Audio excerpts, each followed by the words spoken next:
Hello students, आज के इस वीडियो लेक्चर में हम एसपी के चैप्टर नंबर 3 का question number 7 answer the following questions cover up करेंगे। तो इसका एक्सप्लेनेशन स्टार्ट करने से पहले मैं आपसे रिक्वेस्ट करूंगी कि अगर अभी तक आपने मेरे चैनल को सब्सक्राइब नहीं किया है तो प्लीज़ चैनल को सब्सक्राइब कीजिए एंड चैनल लिंक अपने फ्रेंड्स के साथ शेयर करना मत भूलिएगा। So first question, explain the classification of share capital. Classification of share capital मतलब शेयर कैपिटल कितने भागों में किस तरीके से बटा हुआ है, कैसे बांटा गया है, उससे उसका क्लासिफिकेशन आपको देना है। तो ये आपके टेक्स्ट बुक में भी ये दिया हुआ है, काफ़ी अच्छे से दिया हुआ है। अभी देखिए, शेयर कैपिटल का क्लासिफिकेशन बताने से पहले आपको शेयर कैपिटल की डेफिनेशन लिखने मतलब उसका मीनिंग लिखना है कि शेयर कैपिटल होता क्या है। तो यहाँ पर हम लिखेंगे कि share capital refers to the capital made up of equity shares. ये किससे बना होता है? तो ये कैपिटल होता है जो equity shares and preference share से बना होता है। Usually in share capital the proportion of equity shares is more then preference shares. Generally है ना, इक्विटी शेयर्स का प्रोपोर्शन ज़्यादा होता है प्रेफरेंस शेयर से। इसका कारण, इसका रीज़न कि है ना, इक्विटी शेयर होल्डर्स जो होते हैं वो रियल ओनर्स होते हैं कंपनी का, और वो लोग रिस्क टेकर भी होते हैं, रियल रिस्क टेकर भी होते हैं। तो कंपनी है ना, मतलब इनका जो कैपिटल रीपेमेंट की जब बारी आती है तो सबसे एंड में आती है। तो ये हम ऑलरेडी इसके बारे में हम डिटेल में स्टडी कर चुके हैं। तो यहाँ पर यूजुअली ये जो कैपिटल है शेयर कैपिटल, ये equity shares and preference shares का प्रोपोर्शन होता है, मतलब रेशियो में भागों में बांटा गया है। तो यहाँ पे पहले हम शेयर कैपिटल का क्लासिफिकेशन, तो ये टेक्स्ट बुक में भी आपका ये दिया हुआ है टेबल कि share capital can be classified as authorised और नॉमिनल और रजिस्टर्ड कैपिटल। द हाईएस्ट, सबसे बड़ा, सबसे मोस्ट जो पार्ट, दो बिगेस्ट पार्ट है वो है ऑथराइज्ड कैपिटल। ये कंपनी के बिगिनिंग में ही ये डिसाइड हो जाता है जब कंपनी मतलब रजिस्ट्रार के पास जाती है रजिस्ट्रेशन के लिए। तो कंपनी को ये अमाउंट देना होता है कि पूरे लाइफ टाइम में, कंपनी की पूरे लाइफ टाइम में वो कितना ऑथराइज्ड कैपिटल यूज करने वाली है। तो यहाँ पर एग्जाम्पल के थ्रू है ना दिया हुआ है कि रजिस्टर्ड कैपिटल भी इसे बोलते हैं, नॉमिनल कैपिटल भी बोलते हैं। तो ये है ना 1 lakh equity shares multiply by 10 rupees करेंगे तो 10 लाख का जो ऑथराइज्ड कैपिटल है। अभी ये जो ऑथराइज कैपिटल है कंपनी एक साथ इसको यूज नहीं करती है। इस सब के बारे में हम डिटेल में भी नीचे पॉइंट से पढ़ेंगे। ये डिवाइडेड होता है ऑथराइज कैपिटल 2 पार्ट्स में, issued capital and unissued capital. जो कैपिटल कंपनी इशू करती है बाजार में, मार्केट में, उसे इशूड कैपिटल बोलते हैं। एंड जो नहीं करती है, जो पार्ट, जो ऑथराइज कैपिटल का जो पार्ट वो नहीं इशू करती, उसको अनइशूड बोलते हैं। नाउ इशूड कैपिटल है ये फर्दर डिवाइडेड होता है सब्सक्राइब्ड कैपिटल में एंड अनसब्सक्राइब्ड कैपिटल में। मार्केट में इश्यू किए हुए कैपिटल को कितने लोगों ने सब्सक्राइब किया, मतलब उसका सब्सक्राइब्ड कैपिटल कितना रिसीव किया कंपनी ने और कितना कंपनी ने नहीं रिसीव किया, उसे अनसब्सक्राइब्ड कैपिटल बोला जाता है। तो हम बोल सकते हैं कि इशूड कैपिटल के 2 पार्ट्स है, सब्सक्राइब्ड एंड अनसब्सक्राइब्ड। देन जो सब्सक्राइब्ड कैपिटल होता है वो फर्दर डिवाइड होता है 3 पार्ट्स में। कॉल्ड अप कैपिटल, मतलब कंपनी ने जब कैपिटल के लिए मांग की उसने अलॉटमेंट के बाद में, तो उसमें से कितना रिसीव हो गया, मतलब कितना कंपनी ने मांगा, सॉरी। और फिर है ना अनकॉल्ड अप कैपिटल, जो कंपनी ने अभी तक मांगा नहीं है। एंड है ना जो रिजर्व कैपिटल होता है वो। फिर यहाँ पर जो है कॉल्ड अप कैपिटल है, ये फर्दर डिवाइडेड होता है 2 पार्ट्स में। कॉल किया कंपनी ने, मतलब मांगा कंपनी ने, जिन्होंने शेयर्स के लिए इशू किया था कि शेयर्स चाहिए, और जिन्होंने सब्सक्राइब किया, फिर उससे कंपनी है ना आगे जाकर, मतलब एप्लीकेशन का पैसा तो हो जाता है, उसके बाद में अलॉटमेंट मनी और कॉल मनी कितना मांगती है, तो उसमें से कितना पेड अप कैपिटल हो गया, मतलब कंपनी के पास कितना रिसीव हो गया, कितना पेड अप कैपिटल है। एंड जो नहीं रिसीव होता है उसको कॉल इन एरियर्स करके, अनपेड कैपिटल को कॉल इन एरियर्स करके रिकॉर्ड किया जाता है। तो ये तो हुआ आपका जो डायग्रामेटिक चार्ट, जो आपको जरूर आंसर के साथ देना है। इसके बाद में इनको हम एक्सप्लेन करेंगे टर्म्स को कि ऑथराइज्ड, नॉमिनल और रजिस्टर्ड कैपिटल ये वन एंड द सेम है। Authorised capital is the maximum capital, ये मैक्सिमम कैपिटल होता है, हाईएस्ट कैपिटल होता है authorised by memorandum of association that a company can raise by issuing shares. Then it is called as registered capital, इसको registered capital बोलते हैं as it is mentioned in the capital clause of memorandum of association and the company pays stamp duty on this amount, और company इस पे ना stamp duty भी pay करती है at the time of incorporation, corporation के टाइम पे जब कंपनी रजिस्ट्रार के पास जाती है तो उसी समय पर इस पर स्टैम्प ड्यूटी भी पे करती है। Then authorised capital is calculated, ये कैलकुलेट किया जाता है considering the need of company की को कितने कैपिटल की रिक्वायरमेंट होगी आज प्रेजेंट टाइम में एंड फ्यूचर में कितने की रिक्वायरमेंट हो सकती है, तो एट प्रेजेंट एंड फ्यूचर के हिसाब से कैलकुलेशन किया जाता है। Then authorised capital is also called as nominal capital, हम इसे नॉमिनल कैपिटल भी बोलते हैं। As usually a company never issues the entire authorise capital, क्योंकि है ना कंपनी पूरा का पूरा जो ऑथराइज कैपिटल उसने जो ऑथराइज्ड किया है, उसने जो कैपिटल रजिस्टर्ड किया है स्टैम्प ड्यूटी पे कर कर, वो कैपिटल एक साथ है ना कंपनी इशू नहीं करती है। देन क्योंकि वो पार्ट्स में इशू करती है भाई, जब जैसे जरूरत पड़ती है वैसे वैसे है ना मार्केट में इशू करती है वो capital. Then for example M limited company है, has authorised capital of 10 lakh, उनका जो ऑथराइज कैपिटल वो 10 लाख है, which can be divided into 1 lakh equity shares having a face value of 10 each. तो उनकी जो है ना, क्योंकि शेयर का मतलब ही होता है कि हम भागों में बांट देते हैं, एक टुकड़े में बांट देते हैं सेम डिनोमिनेशन के उसमें, तो यहाँ पे 10 रुपीज़ का डिनोमिनेशन आप है ना 10 लाख जो उनका ऑथराइज कैपिटल उसको डिवाइड बाई 10 करोगे तो 1 लाख इक्विटी शेयर्स आता है। कंपनी कैन, और अभी company can increase its authorise capital, ऐसा नहीं है कि कंपनी इंक्रीज नहीं कर सकती, कंपनी को अगर लगता है कि उनको और कैपिटल की जरूरत है तो वो ऑथराइज कैपिटल को ऑल्टर कर मतलब लीगल फॉर्मेलिटीज कंप्लीट कर वो मेमोरेंडम ऑफ एसोसिएशन के थ्रू उसे इंक्रीज भी कर सकती है। देन सेकेंड यहाँ पे इशूड एंड अनइशूड कैपिटल कैसे, ये भी इशूड एंड अनइशूड कैपिटल ये ऑथराइज कैपिटल के पार्ट्स हुए। तो इशूड कैपिटल वो कैपिटल होता है जो that is the part of authorise capital which is offered by the company, company offer करती है, किसको ऑफर करती है, इन्वेस्टर्स को, टू प्रोस्पेक्टिव जो है ना वेट कर रहे हैं कि हाँ हमको कुछ इन्वेस्टमेंट करना है, तो प्रोस्पेक्टिव इन्वेस्टर्स को फॉर सब्सक्रिप्शन ऑफर करती है। Thus it is shares that the company is offering to the public to buy, तो ये वो शेयर्स है जो कंपनी है ना पब्लिक को ऑफर करती है बाय करने के लिए, बोलती है कि भाई आओ, इनवाइट करती है बाय कर लो हमारे कंपनी के shares. Then the balance sheet of authorise capital not offer to the public, जो balance part of authorise capital, जो बैलेंस पार्ट है ऑथराइज कैपिटल का वो ऑफर नहीं किया जाता है पब्लिक को, is called as unissued capital, उसे हम अनइश्यूड कैपिटल कहते हैं। In future the company can issue shares from the unissued capital, future में अगर चाहिए तो कंपनी है ना क्या कर सकती है, जो अनइश्यूड कैपिटल है उसको इशू कर सकती है बाजार में, जब उनको जरूरत पड़ती है तब वो इशू कर सकती है।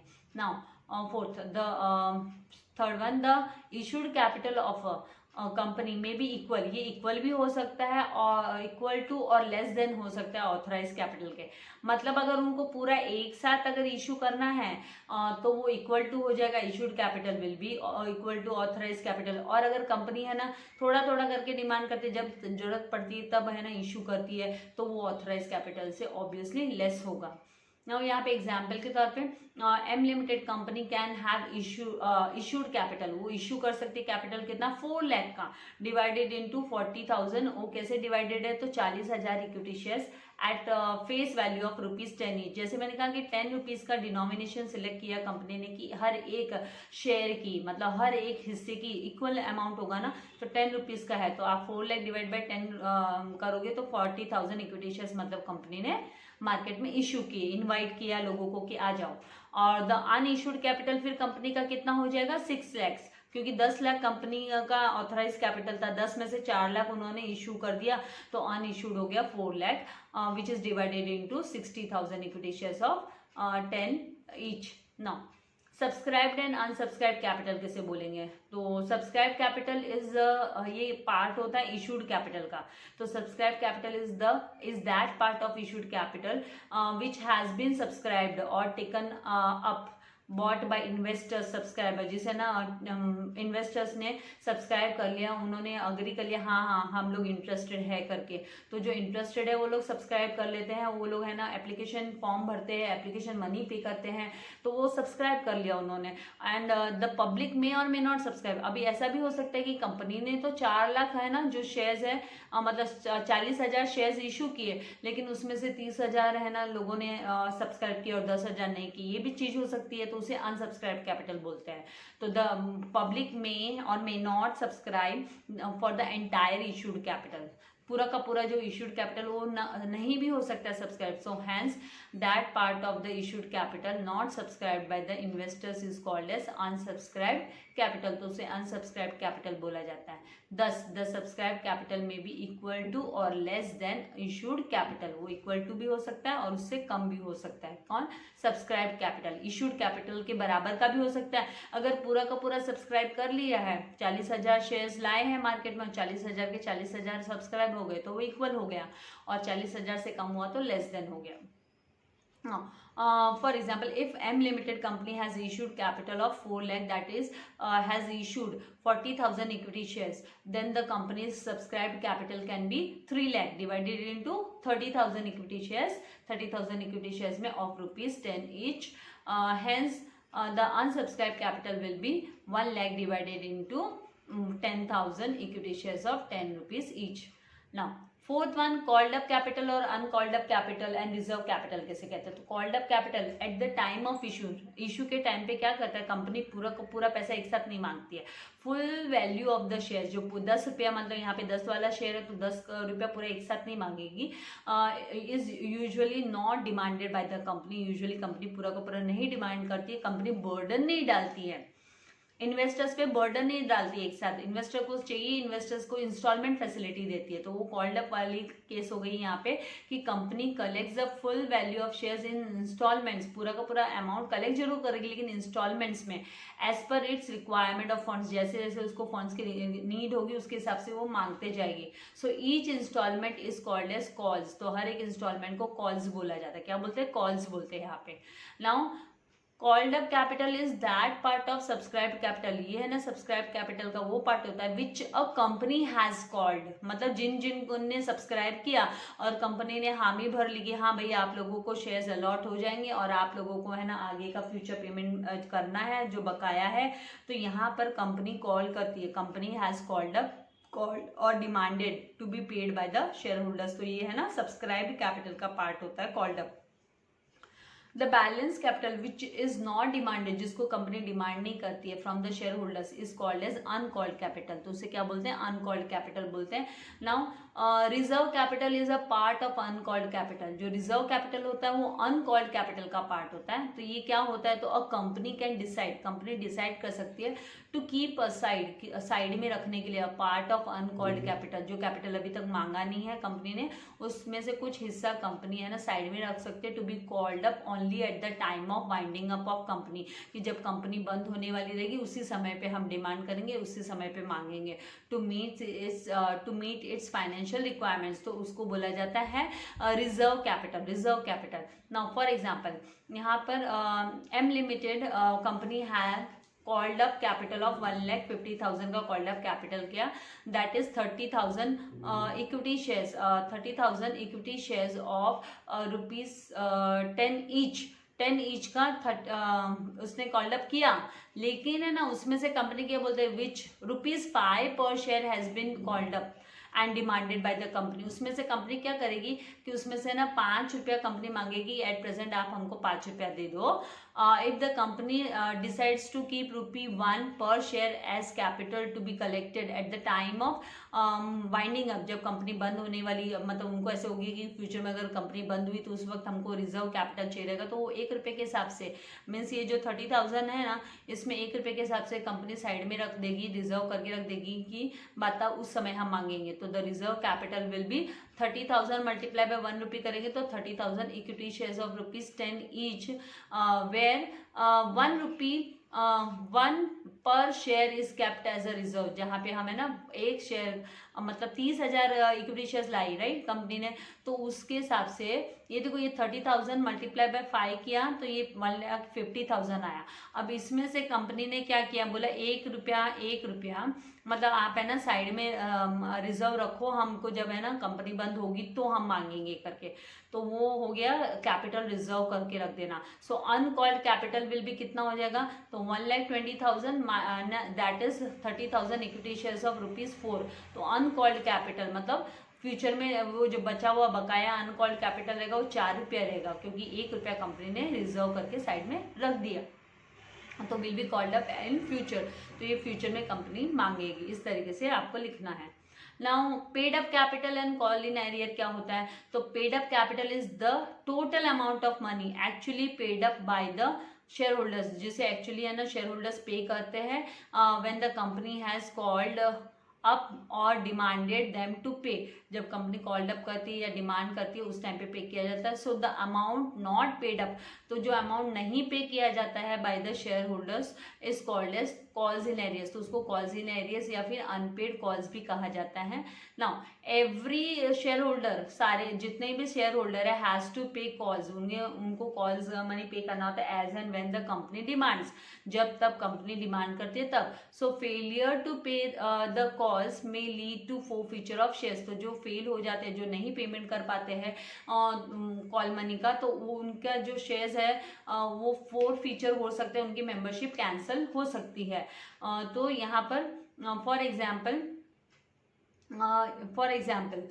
M Limited company has made a call of 5 rupees 5 per share, 5 रुपया पर शेयर के पीछे मांगा।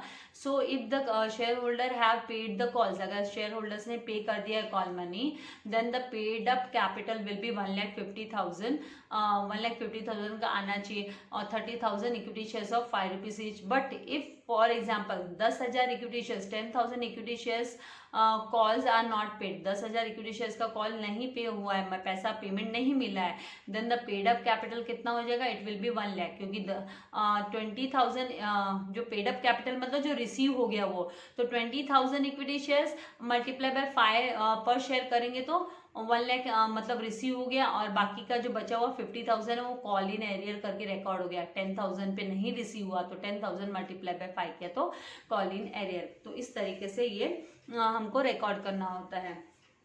तो आई होप इसका कॉन्सेप्ट आपको समझ में आ गया है, और एक दो बार प्रैक्टिस करोगे तो ये काफ़ी इजी है लिखने के लिए। ये आप कैलकुलेशन देख रहे हो, कोई डिफिकल्ट नहीं है। इवन अकाउंट्स में भी आप लोग ये सीखने वाले हो 8th चैप्टर में इश्यू ऑफ शेयर्स में, तो ये कोई डिफिकल्ट नहीं है।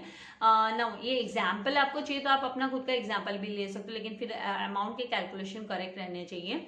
Now second question, explain the two methods a company can use to make its public offer of shares। public offer of shares के दो मेथड्स कौन से हैं?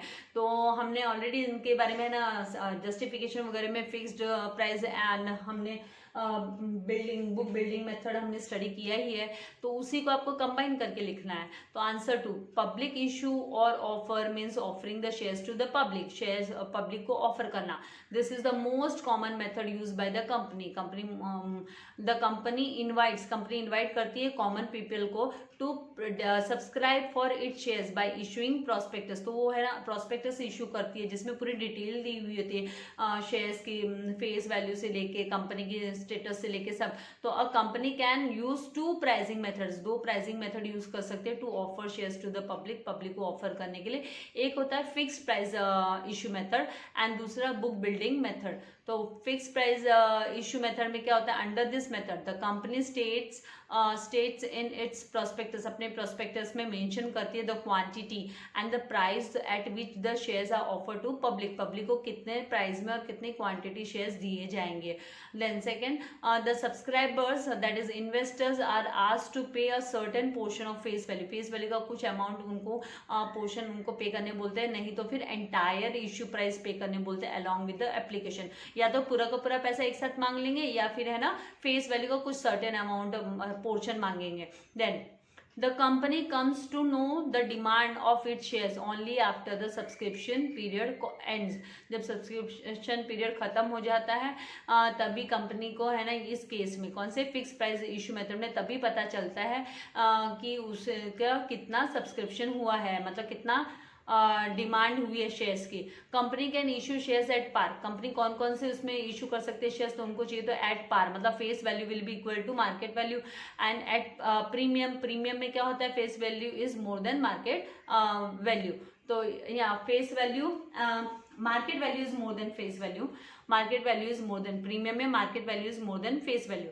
Now fixed price method is use for all types of issues. हर एक type के issue के लिए हम इसे फिक्स प्राइस मेथड को यूज कर सकते हैं, जैसे पब्लिक इशू के लिए, फिर राइट इशू जो है ना एग्जिस्टिंग शेयर होल्डर्स को दिया जाता है, देन ESOs जो है ना एम्प्लॉयज एंड परमानेंट कंपनी की जो है उनके लिए होता है, तो इस किसी में भी इसको यूज कर सकते हैं फिक्स प्राइस मेथड को। नाउ बुक बिल्डिंग मेथड क्या होता है, तो under this method the issuer, जो इशूअर कंपनी है, जो कंपनी इशू कर रही है, डिटरमाइंस मतलब decides the number of shares and the issue price, number of shares कितने किसको मिलेंगे और प्राइस डिसाइड करती है, at which it shares will be sold by bidding process. Bidding मतलब बोली लगाना, एक तरीके से बोली लगाना। तो यहाँ पे द कंपनी क्या करती है, issues a red herring prospectus, red herring prospectus issue करती है, तो विच कंटेन्स प्राइस रेंज, जिसमें है ना प्राइस रेंज दिया होता है या प्राइस बैंड भी बोल सकते हैं हम, मतलब lower limit and upper limit दी होती है price band, and ask the investors to bid on it, और उसी के हिसाब से इन्वेस्टर्स को फिर है ना उस पर बोली लगानी होती है, अपनी अपनी बोली देनी होती है। तो the lower end of the price, जो लोएस्ट प्राइस एंड होता है, बैंड होता है, उसको फ्लोर प्राइस बोलते हैं, and while the highest and होता है, जो हाईएस्ट प्राइस रेंज होता है, उसको कैप प्राइस नहीं तो सीलिंग प्राइस भी बोलते हैं। नाउ द फाइनल प्राइस, जो फाइनल प्राइस होता है at which shares are offered, जिसपे शेयर ऑफर होंगे, मतलब है ना सब अपना अपना बोली लगा के दे देते, भाई मुझे इतने में चाहिए। मान लो है ना 10 कंपनी ने दिया 10 से 20 रुपए के का आपको लोएस्ट 10 रुपया है ना, हाईएस्ट 20 है, तो उसके हिसाब से फिर कोई 12 रुपये का बोली लगाता, कोई 13 रुपये का और कोई 15 रुपये, इस तरीके से बोली लगती है अलग अलग। बाद में कंपनी डिसाइड करती है कि कंपनी कौन सा रेट में करेगी। तो यहाँ पे कट ऑफ प्राइस जिसको बोलते हैं, तो the final price at which shares are offer to the investors is called as cut off price, उसे कट ऑफ प्राइस बोला जाता है। So investors can bid any numbers of shares, जितने number of shares उनको चाहिए वो लोग बोली लगा सकते हैं, that they are willing to buy at any price within the price band. लेकिन कंडीशन क्या है, प्राइस बैंड जो कंपनी ने प्राइस बैंड दिया है उसके हिसाब से ही होना चाहिए। So bidding is kept open for 5 days, 5 दिन के लिए बिडिंग ओपन रहती है। Now the bids along with the application money, उनको है ना जो मतलब बोली लगाते हैं उनको एप्लीकेशन के साथ application money is to be submitted, उनको सबमिट करना होता है कहाँ पर, तो to the lead merchant bankers, जो कंपनी के लीड मर्चेंट बैंकर्स होते हैं, कॉल्ड एज बुक रनर्स भी बोलते हैं उनको, who enters the bids in a book, वो एक बुक में है ना जिनने बोली लगाई वो एंटर करते हैं।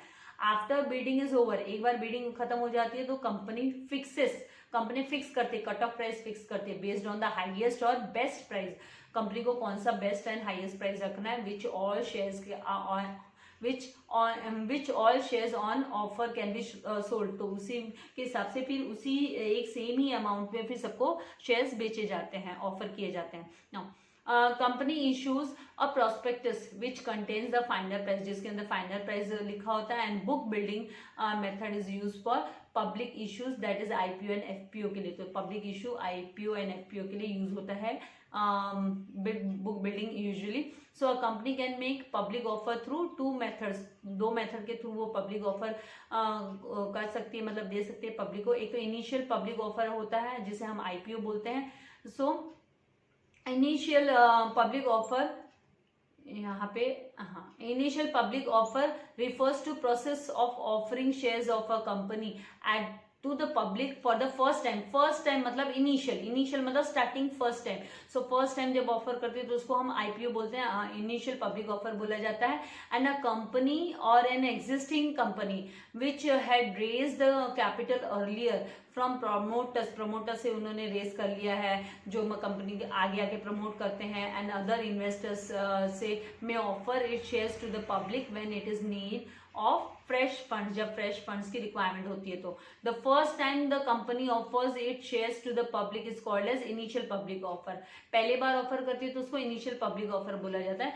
Before IPO a company is not a listed company, IPO के पहले कंपनी लिस्टेड कंपनी नहीं होती है, IPO के बाद, क्योंकि लिस्टेड मतलब उसका शेयर मार्केट में उसका नाम नहीं है, लिस्ट में उसका नाम रजिस्टर नहीं हुआ। So its shares are privately held, but after IPO, एक बार IPO आ गया तो कंपनी बिकम्स लिस्टेड कंपनी, वो लिस्टेड कंपनी हो जाती है। It shares can be bought and sold by investors in the open market, जैसे बॉम्बे स्टॉक एक्सचेंज हो गया, नेशनल स्टॉक एक्सचेंज हो गया, तो शेयर मार्केट में ओपनली बाइंग एंड सेलिंग होती है। Now, a company can make IPO. Company IPO through fix price issue method, fix price issue method के थ्रू भी ला सकती है अपना IPO, या बुक बिल्डिंग मेथड के थ्रू भी ला सकती है, तो कोई भी मेथड यूज कर सकती है ना।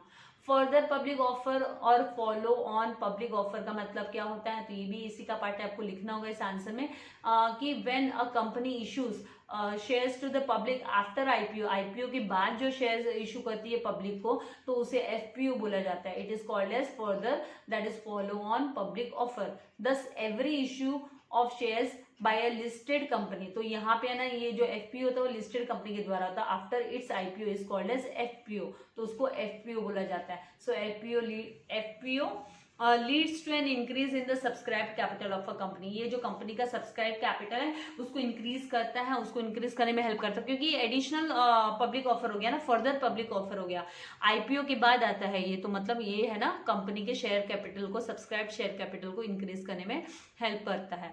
तो इस तरीके से आपको आपका आंसर लिखना होगा। तो आई होप आपको समझ में आ रहे हैं कॉन्सेप्ट्स में। मैं जैसे मैंने आपसे कहा कि अभी एक्सरसाइज के थ्रू ही मैं आप लोगों को क्विक एक्सप्लेनेशन दे दूंगी, ताकि पहले आपको एक्सरसाइज प्रोवाइड कर दूं और धीरे धीरे बाद में और एक्सप्लेनेशन चलते रहेंगे। तो वीडियो को लाइक शेयर एंड सब्सक्राइब करना मत भूलिएगा। Thank you very much. God bless you all dear students.